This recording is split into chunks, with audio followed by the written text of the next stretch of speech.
She said, "I'm pregnant, but I want to keep my options open with Derek." I said, "Absolutely."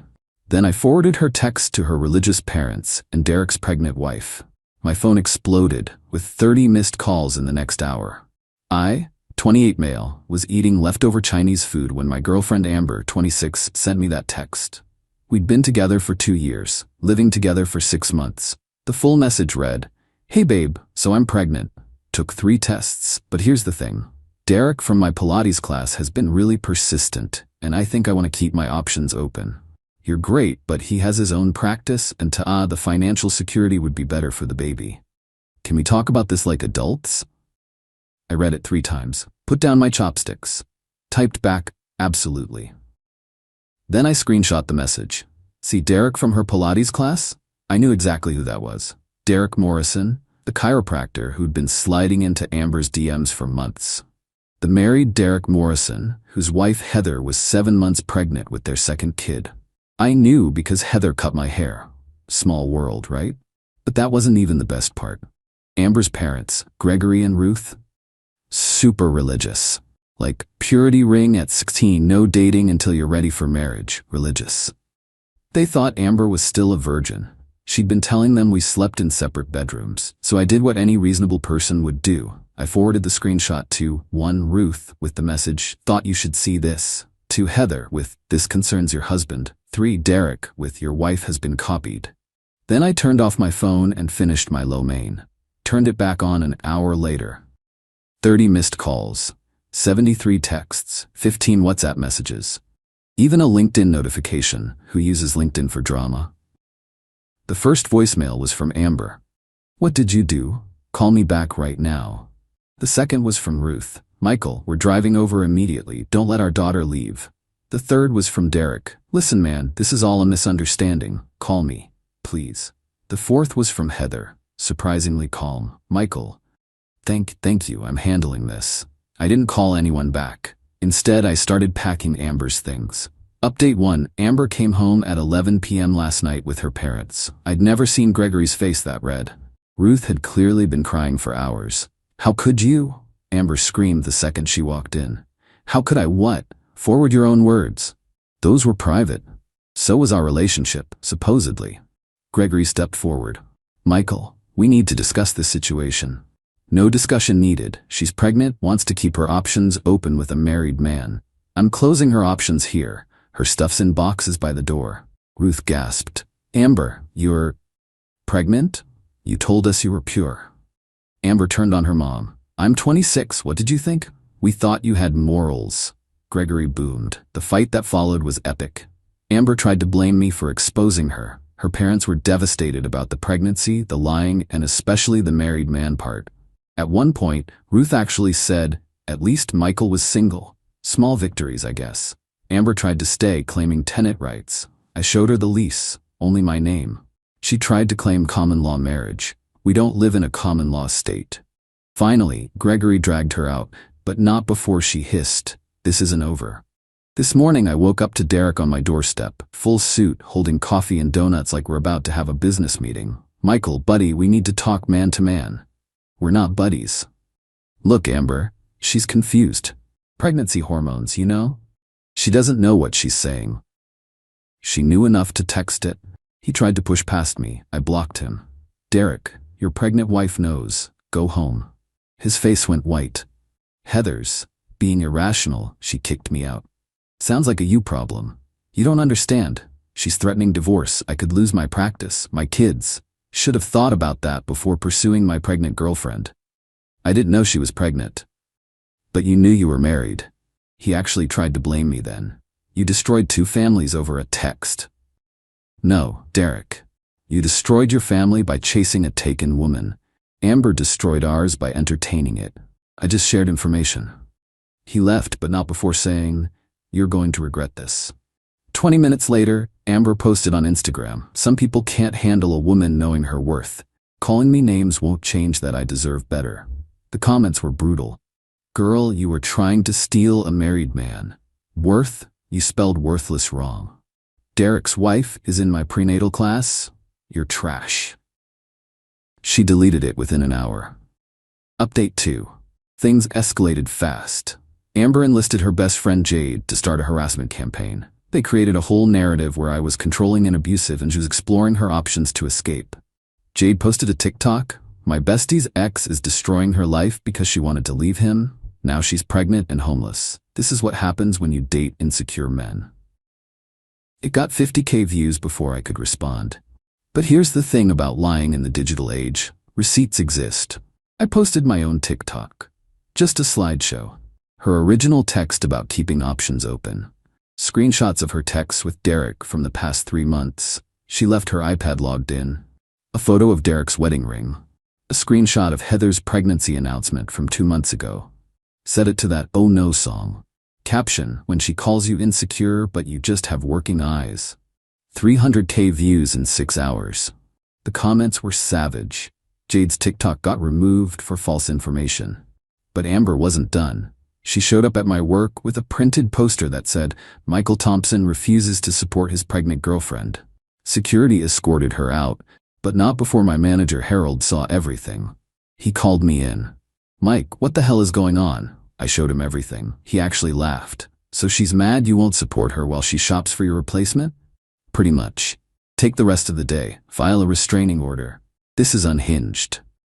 On my way to the courthouse, I got a call from Heather. "Michael? I wanted to thank you again and give you a heads up. Derek's been fired." "What?" "Yeah, turns out the practice has a morality clause. His partner saw your TikTok. Also, I'm filing for divorce, and guess what? Amber's not his first affair. I found 3 others." Jesus. "Yeah, my lawyer says it's the easiest case she's ever seen. Oh, and Amber might want to get tested. Just saying." I felt sick. Got tested that afternoon. Thank God, all clear. That evening, Ruth called me. "Michael, we've cut Amber off financially. We wanted you to know."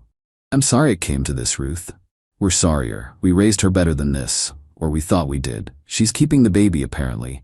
Derek wants nothing to do with it. She's learning that options don't always want you back." Update 3. The entitlement reached new heights. Amber tried to file a restraining order against ME, claiming I was stalking and harassing her. The judge looked at her evidence, my one-word response of "absolutely" and me not answering her calls. Then looked at my evidence, her showing up at my work with a poster, 200+ texts in 3 days, and security footage of her trying to break into my apartment at 2 a.m. Thank God for Ring cameras. Judge denied her order and granted mine. She has to stay 500 feet away. But here's where it gets wild. Derek's mom, Patricia, called me. This 68-year-old woman had the nerve to ask me to convince Amber to get rid of the baby. Excuse me? If she has Derek's baby, it'll complicate his divorce. Heather will take everything. First, we don't even know if it's Derek's. Second, that's not my problem. You could convince her. She loved you. She loved my stability while screwing your married son. Pass. I'll pay you $10,000. Patricia, record this call if you want, but I'm not convincing anyone to do anything with their pregnancy. Goodbye. She called back 6 times. I didn't answer. Then Amber pulled her masterpiece. She started a GoFundMe, "Single Mother Abandoned by Partner and Affair Partner." Yes, she actually admitted to the affair in the title. The description was a work of fiction about how I manipulated her into thinking Derek wanted her, and then exposed her to ruin both relationships out of jealousy. Goal: $30,000 for pregnancy expenses and emotional trauma therapy. It raised $45, all from Jade. But the comments? Gold. So you cheated and want money for it? Derek's wife should start one for actual trauma? Is this satire? Girl, you played yourself? The best comment came from someone named Beverly. "I'm Derek's neighbor. This woman used to park outside our house at weird hours. We have Ring footage of her looking through their windows. Heather, if you're reading this, call me." The GoFundMe was deleted by the platform for violating terms of service. Update 4. Derek tried to reconcile with Heather. She documented the whole thing on Facebook, because apparently, everyone's lives are public now. He showed up with flowers, a Tiffany box, and his mom. Heather live-streamed it from her Ring doorbell. "Baby, please, it was a mistake." Which one? Amber? Jessica? Tiffany? Or Karen?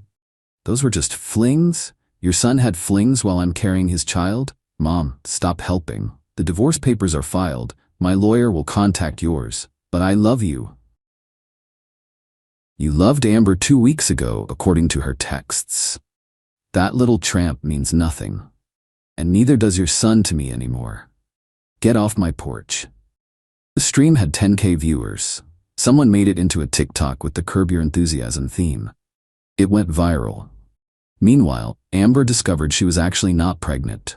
The tests were false positives from fertility medication she'd been secretly taking to trap one of them. Her words to Jade in a text Jade screenshot and sent to me, guess their friendship had limits. She tried to spin this as me causing so much stress I lost the baby. I posted the screenshot of her admitting to the fertility drugs. Her response? She showed up at my gym. Michael, we need to talk. Restraining order, 500 feet. This is ridiculous. I'm not even pregnant. Cool. Still stay 500 feet away. The gym manager, Troy, walked over. Ma'am, you need to leave. This is a public place. It's a private business. You're trespassing. I'm calling the cops. She ran, but not before screaming, you ruined everything. Derek won't even talk to me. Someone filmed it. Another viral moment for the collection. Update 5. The legal consequences finally hit.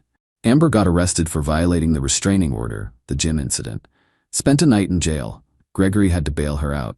But here's the kicker. Remember Beverly, Derek's neighbor? She had months of footage of Amber essentially stalking their house. Heather's lawyer submitted it all for the divorce. Derek, trying to save face, claimed Amber was obsessed, and he was trying to let her down easy. This pissed Amber off so much she released all their texts, including ones where Derek detailed exactly what he wanted to do to her while his wife was at prenatal appointments. Derek's divorce went from bad to catastrophic. Heather got the house, both cars, 70% of his practice, she'd helped fund it, full custody with supervised visits, alimony that made him cry in court, according to witnesses. Patricia tried to confront Heather outside the courthouse. Heather, 7 months pregnant and done, said loudly, "Your son destroyed our family for a woman who wasn't even pregnant. Raise him better next time." Someone filmed it, of course. The comments were brutal. Heather deserves the world. Derek's mom enabled this. Team Heather forever. Amber, seeing Derek was now broke and disgraced, tried to come back to me. She sent an email because I blocked everything else. Michael, I know I hurt you. I was confused and made terrible choices. Derek manipulated me with promises he never intended to keep. I see now that what we had was real. Can we start over? I'm in therapy now and working on myself. Love always, Amber. I forwarded it to my lawyer with, please add this to the harassment file. Final update. Here's where everyone ended up. Amber, living with her parents, who make her attend church counseling twice a week. She got a job at a call center because no one else would hire her after the viral videos. She tried to date again, but guys keep recognizing her as Options Girl from TikTok. Last week, someone saw her at Target and said, hey, aren't you the girl who faked a pregnancy? She abandoned her cart and left. Derek, living in a studio apartment, working at a chain massage place because no practice will hire him. Heather had their baby, a healthy girl. He gets supervised visits once a month. His Instagram bio now says rebuilding. From what, Derek? The ground? Patricia, banned from Heather's neighborhood after trying to see her granddaughter without permission. She posted on Facebook about father's rights and got roasted so hard she deactivated her account. Heather, thriving, started a TikTok about single motherhood and divorce recovery. 100K followers. She also started dating her lawyer's brother, a pediatrician who adores her kids. Derek found out through social media and had a meltdown at the massage place, got fired. Gregory and Ruth, in therapy themselves, trying to figure out where they went wrong. They sent me an apology card with a $50 Olive Garden gift card, which was weird but appreciated. Jade distanced herself from Amber after finding out about the fake pregnancy. Posted a Notes app apology about being manipulated by a narcissist. No one cared. As for me, I'm doing great. Started dating Lucia for my rock climbing group. She thinks the whole story is insane and says things like, at least my ex just stole my Netflix password. The apartment's peaceful now. No drama. No options. Just me, my gaming setup, and a girlfriend who actually wants to be with me. Oh, and Heather sent me a Starbucks gift card with a note. Thanks for having the balls to tell me. My daughter deserves better than lies. The best part? Last week I ran into Amber at a coffee shop. She was with her mom, who looked exhausted. Amber saw me, started to approach, then saw Lucia. The look on her face when she realized I'd moved on? Priceless. She texted from a new number that night. "I see you've replaced me. Hope you're happy." I replied, "Absolutely." Then blocked that number too. To everyone asking if I regret exposing everything? Hell no. When someone shows you who they are, someone who'd monkey branch to a married man with a pregnant wife while lying about being pregnant themselves, believe them. And then let everyone else know too. Thanks for following this absolute train wreck. I'm gonna go live my drama-free life. Edit. Stop asking for Amber's socials. Let her rebuild in peace. Edit 2. Yes, this is real. The fertility drugs causing false positives is actually a thing. Google it. Edit 3. Heather's doing an AMA next week about divorce and single motherhood. She's incredible.